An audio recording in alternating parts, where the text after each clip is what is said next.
Merhabalar, ben ailenizin hekimi Doktor Yavuz Selim Sılay. Özellikle çocuklarımız bu ara yüksek ateşle geliyorlar ve bazı hastalarımız geç geliyor. O yüzden birazcık çocuklarda yüksek ateşten bahsetmek istiyorum. Çocuklarımızda yüksek ateş en yaygın nedeni nedir derseniz enfeksiyonlar. Özellikle viral enfeksiyonlar, üst solunum yolu hastalıkları, gribal enfeksiyonlar ateşe çok sık yol açıyor. Bunun yanında kulak enfeksiyonları, idrar yolu enfeksiyonları, bazı durumlarda da zatürre gibi ciddi hastalıklar ateşle kendini gösterebiliyor. Ateş aslında vücudun mikroplarla savaşırken verdiği doğal bir tepki. Ancak ateşin nedeni mutlaka doğru şekilde bir hekim tarafından değerlendirilmeli. Peki hastalarımız soruyor, kaç derece ateş yüksek ateş? Genel olarak 38 derece ve üzeri ateş yüksek ateş kabul edilir. Özellikle 39 derece ve üzerinde ateşleri dikkatle izlememiz şart.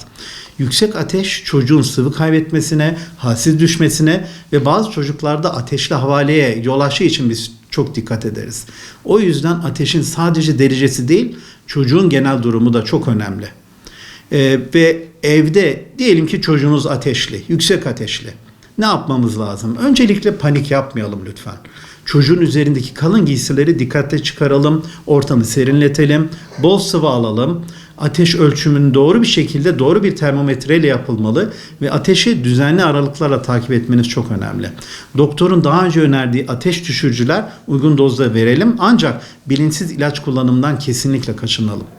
Peki yüksek ateşte ne yapalım uygulama olarak derseniz, soğuk suyla yıkamak, sirke ya da alkolle silmek gibi yöntemler son derece yanlıştır ve çocuğa zarar verebilir. Bu tür uygulamalar ateşi düşürmez, aksine titremeye ve ateşin daha da yükselmesine neden olabilir.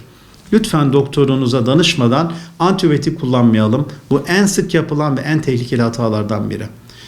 Ve ne zaman yüksek ateş acil kabul edilir derseniz ve doktora başvuralım diye sorarsanız, 3 aydan küçük bebeklerde ateşiniz 38 dereceye ulaşmışsa, ateşin 39 derece üzerine çıkması, ateşle birlikte havale, bilinç değişikliği, nefes darlığı, morarma, kusma ya da döküntü görülmesi gerçekten acil bir durumdur.